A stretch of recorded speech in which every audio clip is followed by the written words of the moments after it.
El asfalto aún estaba caliente por las orugas del tanque. Eso es lo que más recordaban los supervivientes. No el sonido, ni el humo. El calor que emanaba del asfalto agrietado de una carretera rural en el verano de 1941, irradiando hacia arriba como si la tierra misma tuviera fiebre.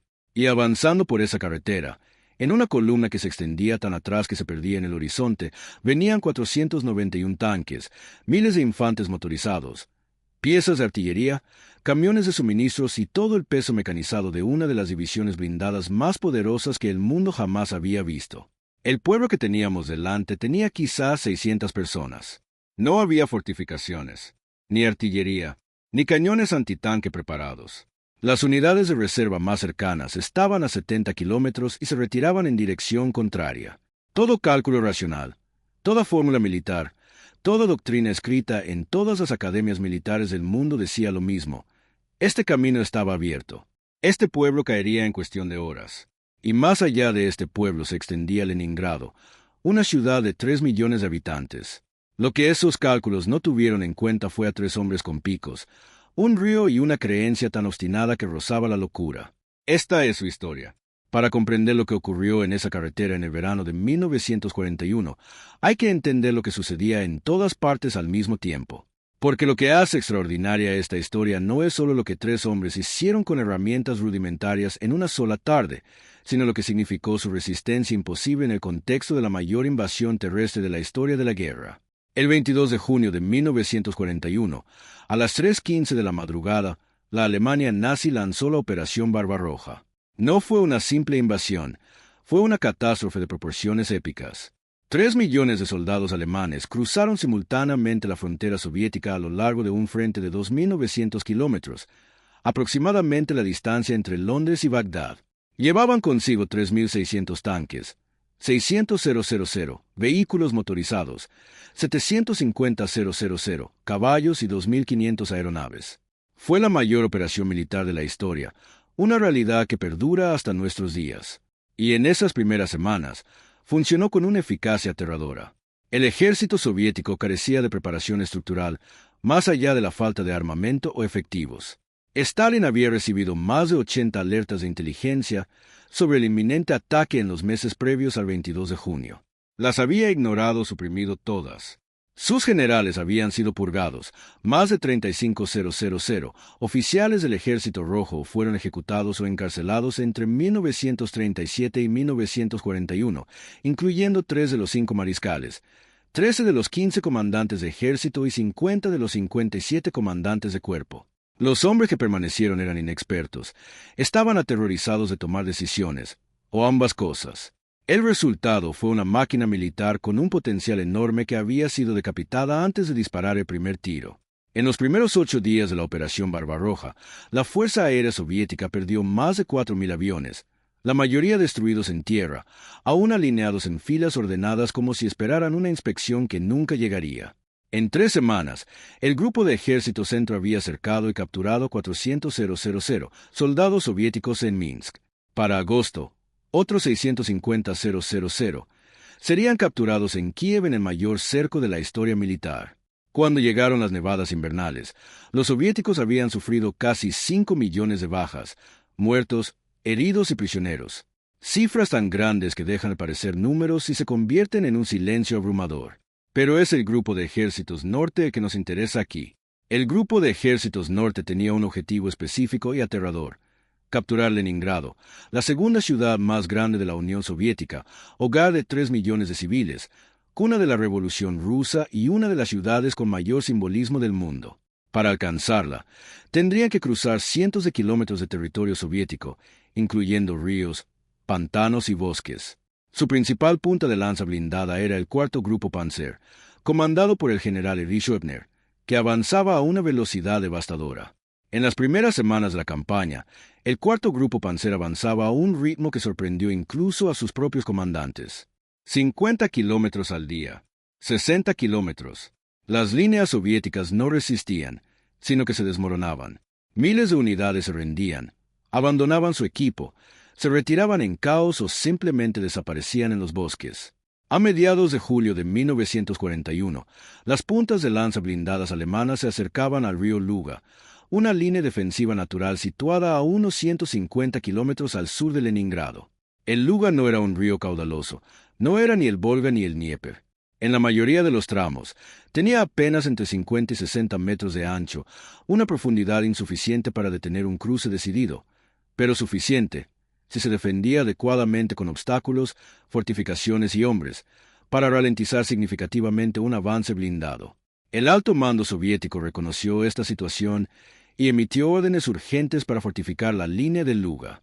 Trabajadores de Leningrado, civiles, incluyendo obreros, estudiantes universitarios y ancianos, fueron movilizados y enviados al sur con palas y picos para cavar trincheras antitanque. Más de 500,000 de civiles participarían finalmente en estos esfuerzos de fortificación. Pero la cuestión no era si se construiría la línea, sino si se construiría a tiempo, porque los tanques ya estaban llegando. Su nombre era Sargento Iván Petrovich Larín. En el verano de 1941, tenía 31 años, lo que, en el contexto de aquella guerra, ya lo convertía en mayor que el soldado promedio bajo su mando. Había nacido en 1910 en un pequeño pueblo a las afueras de Pskov, hijo de un carpintero que construía con sus manos y creía que el valor de un hombre se medía por lo que creaba, no por lo que destruía. Larín había heredado esa filosofía por completo. Se había formado no como infante de combate, sino como ingeniero militar, zapador, en la terminología militar soviética, especialista en la construcción y destrucción de obstáculos, puentes, fortificaciones y las 1000 cosas que determinan si los ejércitos pueden avanzar o no. No era el típico héroe apuesto de un cartel propagandístico. Era corpulento, moreno y tenía las manos permanentemente sucias de un hombre que trabajaba con ellas a diario. Vestía su uniforme como los obreros usan sus herramientas, de forma práctica, sin ceremonias. Hablaba poco en circunstancias normales. Era el tipo de hombre que, ante un problema, se quedaba callado y empezaba a buscar soluciones. Pero en aquel verano de 1941, había algo que impulsaba a Larín más allá de su deber profesional, algo que marcaba la diferencia entre un hombre que simplemente cumplía con su trabajo y un hombre que hacía lo imposible. Su esposa, Natalia, y sus 2 hijas, Sonia, de 8 años, y Masa, de 5, vivían en Leningrado. Seguían allí cuando comenzó la invasión. Había hablado con Natalia por teléfono el 23 de junio, al día siguiente del inicio de la guerra, y ella se mostraba tranquila, como suele suceder cuando uno se niega a creer lo que está pasando. Él le había dicho que estuviera preparada para evacuar si las autoridades lo ordenaban. Ella le había dicho que no se preocupara, que el ejército detendría a los alemanes lejos de la ciudad. Entonces los teléfonos dejaron de funcionar, luego se silenciaron, e Iván Larín se quedó solo con la imagen de los rostros de sus hijas y la certeza de la velocidad exacta de los tanques alemanes. Tenía acceso a información militar fidedigna. Conocía las cifras, conocía las distancias, y comprendió, con la fría claridad matemática de un ingeniero que había dedicado su carrera a estudiar el movimiento de los obstáculos, que si nada detenía a los Panzer antes del río Luga, sus hijas se despertarían una mañana con el sonido de los motores de los tanques alemanes en las calles de su ciudad. Para él, eso no era una metáfora, no era una abstracción, era un problema específico, físico y técnico, y Iván Larín resolvió problemas técnicos. Mientras transcurría julio de 1941 y el avance alemán continuaba su aterrador ritmo hacia el sur, lo acompañaban otros 2 hombres. El soldado raso Alexei Gromov tenía 19 años, apenas un adolescente, con un rostro delgado que aún reflejaba sorpresa ante los acontecimientos, como si la vida superara constantemente cualquier cosa que hubiera imaginado. Era estudiante de ingeniería mecánica en un instituto técnico de Leningrado cuando comenzó la guerra. Se alistó como voluntario en menos de una semana. No sabía casi nada de combate, pero comprendía la maquinaria y la física con la fluidez instintiva de alguien que había pasado su adolescencia desmontando cosas para ver cómo funcionaban. El tercer hombre era el cabo Dmitry Semenov. Tenía 44 años. Era veterano de la Guerra Civil rusa y de la Guerra de Invierno finlandesa, un hombre que ya había sobrevivido a situaciones que deberían haberle costado la vida y que, como consecuencia, había desarrollado una calma inquebrantable que a veces se confundía con indiferencia. No era indiferente. Simplemente, ya no temía las amenazas concretas porque había imaginado cosas mucho peores. Era el tipo de hombre que uno quería tener a su lado cuando había que dejar pensar y empezar a actuar. Estos 3 hombres habían sido asignados a un pequeño destacamento de ingenieros que operaba por delante de la línea defensiva principal que se construía a lo largo del río Luga. Su misión era sencilla en su concepción, pero prácticamente imposible de ejecutar. Evaluar los puntos de cruce del río, identificar los cuellos de botella y retrasar el avance alemán siempre que fuera posible utilizando los medios disponibles. En el verano de 1941, los medios disponibles en su ubicación específica consistían en 3 picos, 2 palas militares estándar, algunos rollos de alambre de púas que habían sido parcialmente desenrollados y abandonados por una unidad en retirada, aproximadamente 40 kilogramos de cargas explosivas de TNT, insuficientes para demoler cualquier estructura importante, y el contenido de sus propias mochilas. Sin artillería, sin cañones antitanque. No se esperan refuerzos durante al menos 72 horas. Y los tanques estaban a unas 8 horas de distancia. El lugar donde Iván Larín tomó su decisión fue un cruce en un afluente del río Luga, un estrechamiento del cauce donde la carretera discurría entre 2 colinas bajas antes de descender hacia la orilla. Desde el punto de vista militar, era lo que los ingenieros denominaban un cuello de botella natural. El terreno obligaba a quienes transitaban por la carretera a pasar por un estrecho corredor antes de llegar al agua. Las colinas a ambos lados no eran lo suficientemente altas como para ofrecer posiciones defensivas sólidas, pero sí lo suficientemente empinadas y boscosas como para ralentizar a los vehículos que intentaban abandonar la carretera. Lo más importante, y este era el detalle que Larín había estado observando desde su llegada, era que, en la parte superior del cruce, donde el río rodeaba un pequeño promontorio, había una sección de la ribera compuesta por un tipo específico de suelo arcilloso. Larín conocía este suelo. Había estudiado hidrología y mecánica de suelos durante su formación en ingeniería. Sabía qué sucedía al alterar la integridad estructural de las riberas arcillosas bajo condiciones específicas de saturación de agua. También sabía que, aproximadamente a 200 metros río arriba del punto de cruce, el río se estrechaba y se hacía más profundo a pasar entre 2 afloramientos rocosos. Y sabía que, entre esos afloramientos y el punto de cruce, el nivel freático se elevaba artificialmente debido a una antigua presa, en su mayor parte derrumbada, aunque todavía parcialmente funcional, que retenía ligeramente el agua en ese tramo del río.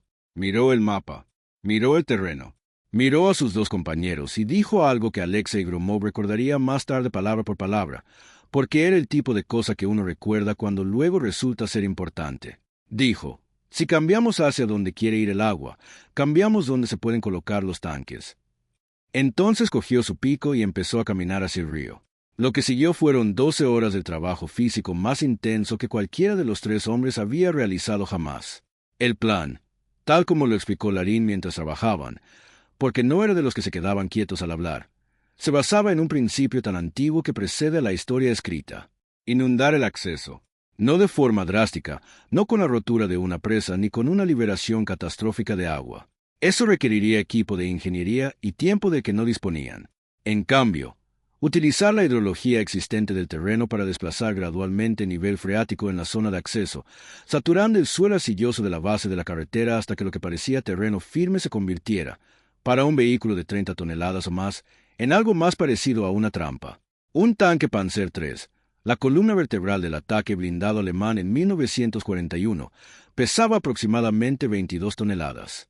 Un Panzer IV, la variante más pesada y cada vez más presente en las divisiones Panzer, pesaba 25 toneladas. Cualquiera de estos vehículos, al intentar atravesar un terreno donde la aparente superficie sólida ocultaba una capa de arcilla saturada de agua bajo una fina costa de tierra seca, podía hacer una de 2 cosas: romper la superficie y quedar inmovilizado en el terreno blando, o reconocer el riesgo y detenerse. En un avance en columna a lo largo de una sola carretera, un tanque inmovilizado no detiene a otro tanque.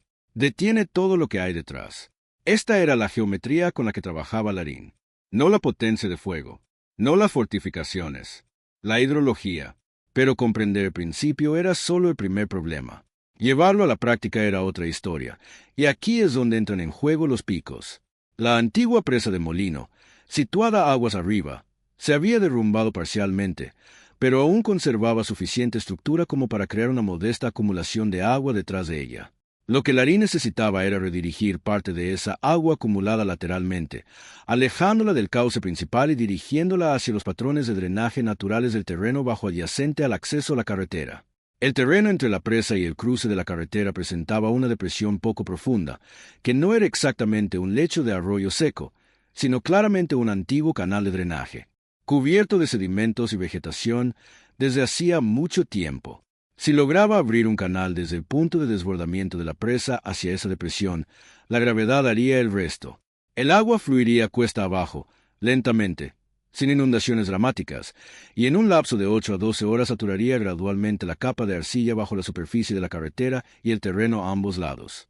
El problema radicaba en el limo y la tierra compactada que obstruían el antiguo canal de drenaje. Décadas de acumulación lo habían bloqueado por completo. Abrirlo, aunque fuera parcialmente, lo suficiente como para desviar un volumen significativo de agua, requería remover quizás 4 metros cúbicos de tierra y arcilla compactadas. A mano, con picos y palas, bajo el calor del verano, con un plazo de aproximadamente 12 horas. 3 hombres, 2 palas, 3 picos, 32 años de conocimientos de ingeniería en la mente de uno de ellos. Empezaron a las 11 de la mañana. Gromov, joven y fuerte a pesar de su complexión delgada, manejaba el pico en la abertura del canal cerca de la presa con la energía frenética de alguien impulsado por la adrenalina y el miedo. Cada pocos minutos, Larín se detenía, observaba la pendiente del terreno, recalculaba y redirigía la excavación, no al azar, sino con una geometría específica en mente, siguiendo la pendiente natural del terreno de maneras que no eran evidentes a simple vista, pero que su intuición de ingeniero interpretaba con la misma claridad que un mapa impreso. Semenov manejaba las palas, apartando la tierra removida, y cuando sus brazos cedían, tenía 44 años y el trabajo con el pico superaba su resistencia. Cambiaba de pala con Gromov y el muchacho tomaba la pala mientras el viejo veterano blandía la pesada cabeza de hierro contra la arcilla compacta. El sol se movía por el cielo. Le salían ampollas en las manos, que se reventaban y sangraban, pero seguían trabajando. Bebían de sus cantimploras, y cuando se les acababa el agua, bebían del río con las manos ahuecadas, y seguían trabajando. Casi nadie hablaba. No había debates filosóficos, ni discursos dramáticos, ni un instante de duda que luego nadie describiera como cinematográfico. Solo se oía el sonido del hierro contra la tierra, el raspado de las palas, la respiración que se hacía más dificultosa con el paso de las horas. En algún momento, Gromov calculó que eran alrededor de las 3 de la tarde. Larín dijo en voz baja, casi para sí mismo, «Ahí, ¿lo oyes?» Se detuvieron. Bajo el zumbido de los insectos veraniegos y su respiración entrecortada, se oía un nuevo sonido. Un murmullo. El agua, al encontrar el cauce que había abierto, comenzaba a fluir. No era nada espectacular. Era un riachuelo delgado, apenas del ancho de la mano de un hombre, que fluía lentamente por el cauce que habían excavado. A simple vista, no se creía que fuera importante. Parecía insignificante. Parecía algo típico de después de la lluvia. Pero Larín sabía lo que 12 horas de drenaje continuo en un suelo arcilloso le harían a una carretera que parecía sólida. Miró a sus 2 compañeros y dijo, «Ahora colocamos los cargos». Esta parte del plan requería un enfoque de ingeniería diferente, porque, incluso con la carretera desestabilizándose gradualmente, incluso con el nivel freático subiendo en el suelo bajo el punto de cruce, Larín comprendió que una unidad de reconocimiento alemana experimentada y las divisiones Panzer de 1941 eran expertas en la materia. Detectaría el terreno blando antes de desplegar sus vehículos pesados. Probaban las superficies. Sondeaban con vehículos guía antes de que la columna lo siguiera. Si el terreno parecía sospechoso, simplemente se detenían, evaluaban la situación y buscaban otra ruta o esperaban a sus propios ingenieros. Los cargos debían cumplir una doble función. Larín utilizó 32 kilogramos de su reserva de 40 kilogramos de explosivos para preparar 6 cargas explosivas a lo largo de la carretera y el acceso al cruce. 4 de ellas eran auténticas, colocadas estratégicamente para que, de detonar, crearan cráteres en la superficie de la carretera, canalizando así cualquier vehículo que intentara sortear la zona blanda directamente hacia el terreno saturado junto a la carretera, en lugar de rodearla. 2 de las cargas se ubicaron cerca de la presa parcialmente demolida, no para destruirla, lo que habría provocado una inundación y probablemente habría revelado todo el plan con demasiada claridad, sino para detonarlas como carga de advertencia, generando ruido y confusión en el momento crítico. Los 8 kilogramos restantes de explosivo los guardó como reserva, con un uso específico en mente que no explicó a los demás hasta más tarde. El alambre de púas no se colocó como un obstáculo defensivo en el sentido convencional. 3 hombres con un rollo de alambre a medio terminar no pueden crear una barrera efectiva para una división blindada, sino como una señal. Tendido a lo largo de la carretera en 3 puntos, engancharía las orugas y el equipo de los vehículos de reconocimiento ralentizaría su avance durante los pocos minutos necesarios para que el agua hiciera su efecto en el terreno que estaban cruzando. Lo más importante, crearía la impresión visual de una posición minada y fortificada. En ese momento, una impresión podía ser tan valiosa como la realidad. Finalizaron los preparativos cuando el sol comenzaba a descender hacia la línea de árboles. Larín revisó cada carga por última vez, metódicamente, con la calma experta de quien inspecciona su propio trabajo. Sacó una libreta desgastada. Siempre llevaba una libreta consigo, y anotó las especificaciones con la letra pequeña y precisa de un ingeniero. Luego miró el camino. Observó el agua que corría por el canal de drenaje, ahora un arroyo algo más ancho, tal vez de tamaño de 2 manos, que avanzaba con paso firme hacia el terreno bajo adyacente al cruce. Apoyó la bota contra la superficie del camino a 30 metros del punto de cruce. Se sentía sólido. Parecía sólido. Para cualquier observador casual, era un camino de tierra común y corriente bajo la luz del atardecer de un verano ruso. Bajo la superficie, 8 horas de lento movimiento del agua lo habían cambiado todo. Se volvió hacia Gromov y Semenov. «Busquen refugio», dijo, «en un terreno elevado, lado este de la primera colina. Say Maderen». Y entonces esperaron. El primer sonido se escuchó aproximadamente a las 8:40 de la noche, más tarde de lo que Larín había calculado, lo que significaba que o bien la columna alemana había sufrido otros retrasos o su propio plan había sido más ambicioso de lo que indicaban los servicios de inteligencia. En cualquier caso, el sonido llegó. Un sordo estruendo, que se sentía antes de oírse, como a veces el trueno anuncia su presencia mediante una vibración en el pecho antes de que llegue el sonido. Luego, el sonido en sí. El rugido mecánico característico de los motores de los tanques, el chirrido de las orugas sobre el asfalto, la cacofonía comprimida de una columna blindada en movimiento. Gromov, de 19 años y arrinconado contra la ladera, dijo después que era el sonido más aterrador que había oído en su vida, porque no sonaba a máquinas, sino a la intemperie. Como algo inevitable, desde su posición en el terreno elevado, los 3 hombres podían ver la carretera que se extendía debajo. Los vehículos que encabezaban el contingente de reconocimiento alemán, 2 semiorugas blindadas y un vehículo blindado ligero SLKFZ-222, doblaron la curva de la carretera y redujeron la velocidad cuando sus conductores divisaron el alambre de púas. La respuesta alemana fue exactamente la que dictaba la doctrina. La columna se detuvo. El vehículo blindado que encabezaba la columna avanzó con cautela. Un soldado salió para cortar o mover el alambre, mientras la tripulación del vehículo escudriñaba la arboleda y las laderas en busca de señales de una posición defensiva preparada. Procedimiento estándar. Cauto, profesional y eficiente. Lo que no estaban comprobando, porque no existía ningún protocolo que lo convirtiera en una prioridad en una carretera que parecía sólida, era el terreno en sí. Se retiró el cable. El vehículo blindado que encabezaba la marcha avanzó. Recorrió aproximadamente 40 metros más allá del cable antes de que sus ruedas del lado derecho comenzaran a hundirse. No fue catastrófico. No de inmediato. Fue un asentamiento gradual, casi suave, a medida que la fina capa de tierra seca cedía bajo el peso del vehículo y la arcilla empapada debajo absorbía la carga y la rechazaba. El conductor aceleró. El instinto, cuando un vehículo empieza a perder tracción, es acelerar a fondo, y esta fue precisamente la respuesta equivocada, porque el patinaje adicional de las ruedas sobre arcilla saturada no mejora la tracción, la destruye. El lado derecho del vehículo descendió 12 centímetros en aproximadamente 4 segundos y luego se detuvo. El motor rugió. Las ruedas giraron. El vehículo no quedó atascado por completo, simplemente se inmovilizó lo suficiente. La columna que venía detrás se detuvo. Larín, que observaba desde la ladera, se llevó el puño a la boca. Gromov, a su lado, temblaba. Entonces llegó el momento que lo determinó todo. El comandante de la columna alemana, un oficial profesional y experimentado, comenzó a evaluar la situación. ¿Se trataba de una mina? ¿Era terreno blando? ¿Se podía sortear? Sus ingenieros avanzaron.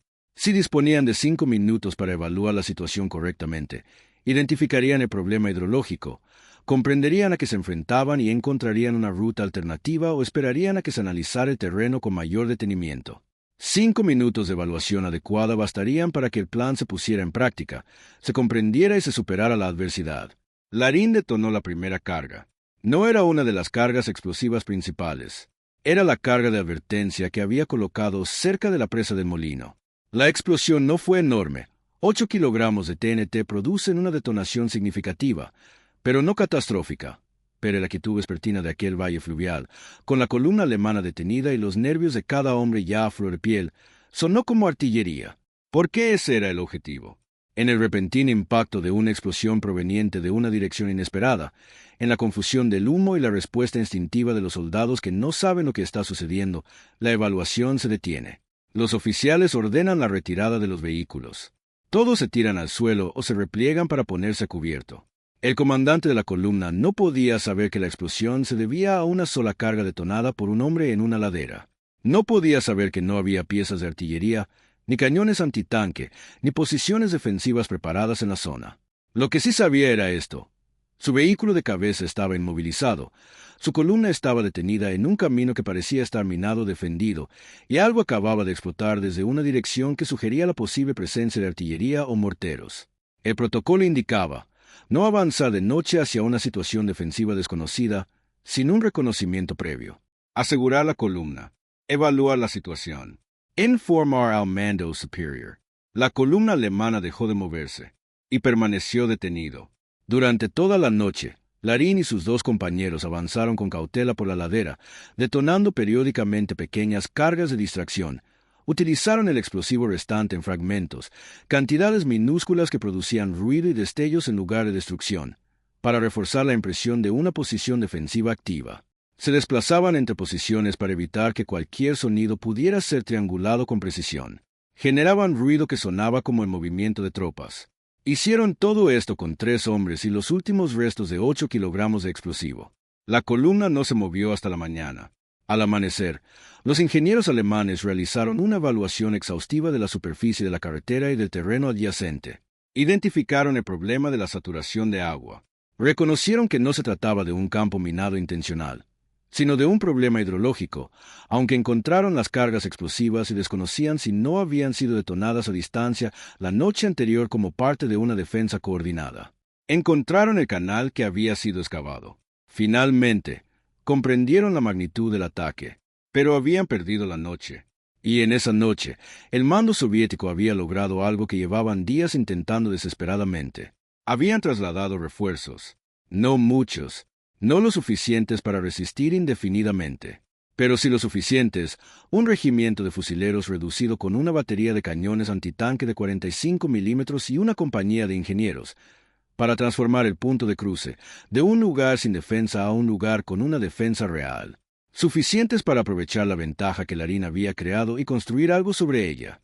El cuarto grupo Panzer finalmente cruzó el río Luga. Eso es un hecho histórico. Los alemanes eran demasiado fuertes, estaban demasiado bien equipados y tenían demasiada experiencia como para ser detenidos definitivamente por cualquier defensa que los soviéticos pudieran construir en aquellas semanas desesperadas. Pero la línea Luga, que según los historiadores militares retrasó el avance alemán hacia Leningrado entre 2 y 3 semanas, se construyó precisamente sobre el tipo de obstáculos improvisados, desesperados y técnicamente brillantes que 3 hombres con picos habían demostrado que eran posibles. Esas semanas fueron importantes.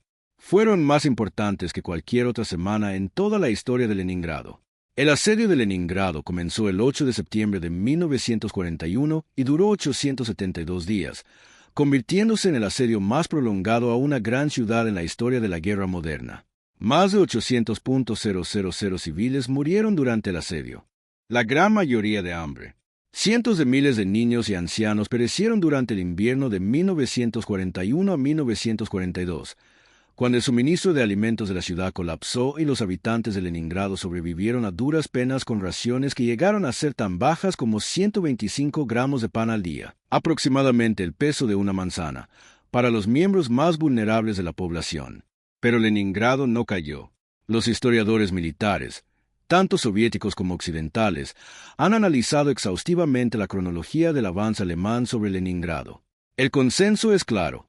La demora impuesta por la línea defensiva del río Luga, semanas ganadas gracias a la improvisación desesperada, a los trabajadores civiles, al caos y la valentía de los soldados en retirada, a los ingenieros y zapadores que lograron hazañas imposibles con herramientas insuficientes. Marcó la diferencia entre una fuerza alemana que llegó a Leningrado cuando aún era posible tomar la ciudad por asalto, y una fuerza alemana que llegó en un momento en que Stalin había comenzado a enviar refuerzos a la defensa de la ciudad y Hitler había redirigido los blindados hacia el sur para el avance hacia Moscú, y el momento para un asalto directo a Leningrado ya había pasado. La demora marcó la diferencia entre un asedio y una ocupación. Y entre un asedio y una ocupación, para los 3 millones de habitantes de Leningrado, estaba la diferencia entre el sufrimiento, un sufrimiento terrible, casi incomprensible, y la extinción. Ivan Larín sobrevivió a la guerra. Los registros oficiales indican que fue condecorado por sus acciones en la línea Luga, una de las cientos de menciones similares en las que los detalles técnicos específicos de las acciones se subordinaban al lenguaje de heroísmo colectivo que la documentación soviética prefería. Fue ascendido. Continuó sirviendo como ingeniero militar durante toda la guerra, participando en las operaciones de ingeniería que finalmente rompieron el asedio de Leningrado en enero de 1944. Su esposa Natalia y sus hijas Sonia y Masa sobrevivieron al asedio. Masa, la menor, sufrió desnutrición severa durante el invierno de 1941 y fue evacuada a través del lago helado Ladoga, la famosa carretera de la vida, la única vía de suministro de la ciudad durante meses, a principios de 1942. Se recuperó y vivió hasta los 67 años. Casualmente, se convirtió en ingeniera civil. Alexei Gromov resultó herido en 1942 y fue dado de baja del servicio activo. Tras la guerra, completó sus estudios de ingeniería. Trabajó en proyectos de reconstrucción en Leningrado y posteriormente escribió unas breves memorias, inéditas, que solo circularon entre su familia, en la que describía la noche en la ladera con un lenguaje técnico y minucioso que solo ocasionalmente dejaba entrever sus sentimientos. Escribió que el peor momento no fue la explosión que provocó, ni el ruido de los motores del tanque, ni la oscuridad ni la espera. Fue el murmullo del agua en el canal que habían abierto. Parecía, escribió, que no debería haber sido suficiente. Y, sin embargo, lo fue. Dmitri Semenov murió en 1943 cerca de Novgorod. Tenía 46 años. Está enterrado en una fosa común con otros 3.400 soldados soviéticos, en un lugar que no se documentó con precisión y que su familia nunca pudo encontrar. Esto también forma parte de la historia. La guerra se llevó a millones de hombres que hicieron cosas imposibles y, además, borró el registro de sus hazañas, dejando solo el vestigio de la supervivencia. Una ciudad, un pueblo, una generación de niños que crecieron para reconstruir lo destruido. ¿Qué significa esta historia? No solo como hecho histórico, sino como algo que debemos tener presente y llevar adelante. La mayoría de nosotros estamos entrenados para pensar en el poder de una manera específica. Lo pensamos en términos de masa y fuerza, el tamaño de los ejércitos, el calibre de las armas, la escala de la producción industrial, el peso del hierro que se mueve por el mundo. Estos factores importan, no son irrelevantes. La historia de la guerra es, en gran medida, la historia del material bélico y la logística, de quien tenía más de la capacidad industrial, las cadenas de suministro y las cifras de producción. Pero existe otro tipo de poder. Es más difícil de cuantificar y más fácil de subestimar porque no aparece en los informes de operaciones ni en los inventarios de armas. Es el poder de alguien que comprende un problema con mayor profundidad de la que el problema espera ser comprendido. Es el poder de 3 hombres que observan un río, una carretera, una columna de tanques que se acerca al atardecer y no ven lo que hay, sino lo que podría cambiarse de lo que hay, y luego se ponen manos a la obra con lo que tienen a su alcance. Ivan Larín no detuvo la columna blindada alemana por tener mayor potencia de fuego. La detuvo porque comprendía el agua, comprendía el suelo, comprendía que el terreno bajo una carretera no es algo fijo, sino un sistema, dinámico, reactivo, sujeto a cambios, y que si se modifica el sistema, se modifica la capacidad de la carretera. Convirtió la tierra misma en un arma, empleando 12 horas de trabajo y 3 picos para crear una condición que 30 toneladas de ingeniería alemana no pudieron superar en una sola noche. Hay algo en esto que no es exclusivo de la guerra. La idea de que las soluciones más importantes a los problemas más difíciles a veces no se encuentran en añadir más fuerza, sino en comprender el sistema tan a fondo que se descubre el punto donde un pequeño cambio tiene una gran consecuencia. La palanca y el punto de apoyo. El canal de drenaje y la arcilla. Los 3 hombres en la ladera y la ciudad tras ellos. Recordamos las grandes batallas. Stalingrado, Kursk, la ofensiva de Berlín. Debemos recordarlas. Son los momentos culminantes de la historia. Pero la historia que hizo posibles esos momentos culminantes se contó en miles de lugares más pequeños, por miles de personas cuyos nombres se han perdido en su mayoría, que se enfrentaron a situaciones sin buenas opciones y optaron por actuar de todos modos con lo que tenían a su alcance. 3 hombres, 3 picos, un río, un camino, una ciudad y un pequeño chorrito de agua que, para un joven ingeniero arrinconado contra la ladera en la oscuridad, sonaba como si no fuera suficiente. Fue suficiente. Si esta historia te conmovió, si sentiste, aunque sea por un instante, la magnitud de lo que 3 hombres comunes lograron con una claridad de pensamiento extraordinaria, tómate un segundo y dale a me gusta. Esto ayuda enormemente a que este canal llegue a más personas que aman la historia real, las historias jamás contadas, los seres humanos detrás de las batallas que moldearon nuestro mundo. Cada me gusta le indica al algoritmo que este tipo de narración importa. Y así es. Si aún no formas parte de nuestra comunidad en Español Historia, suscríbete. Estamos creando algo especial. Un espacio donde la historia no es una simple recopilación de fechas y datos, sino una narración viva sobre personas reales que toman decisiones imposibles. Suscríbete y únete a nosotros. Nos honra tenerte aquí. Y quiero preguntarles algo, porque de verdad quiero saber su respuesta. Si hubieran estado en la situación de Iván Larín, 12 horas, 3 hombres, un pico y una columna blindada que se acercaba a la ciudad donde vivía su familia, ¿qué habrían hecho? Dejen su respuesta en los comentarios. No hay respuesta incorrecta. Esta es historia real. Eran personas reales. Y la pregunta de qué haríamos cualquiera de nosotros en un momento tan crítico es la pregunta más honesta que la historia nos puede plantear. En nuestro próximo video, les contaremos la historia de un engaño militar tan perfecto, tan meticulosamente planeado, que engañó a todo un ejército, no por horas ni días, sino por semanas. Un engaño que cambió el rumbo de una de las campañas más decisivas de la Segunda Guerra Mundial, basado no en la potencia de fuego, sino en una red de agentes secretos, señales de radio falsas, tanques inflables y un oficial extraordinariamente brillante que comprendió que el arma más poderosa en la guerra no es lo que uno posee, sino lo que el enemigo cree que uno posee. No se lo querrán perder. Gracias. De verdad, gracias. A todos los que nos ven, comparten, comentan, nos han acompañado desde el principio y a quienes nos descubrieron ayer. Ustedes son la razón por la que vale la pena hacer este trabajo. No los damos por sentado, ni por un segundo. Nos vemos en el próximo.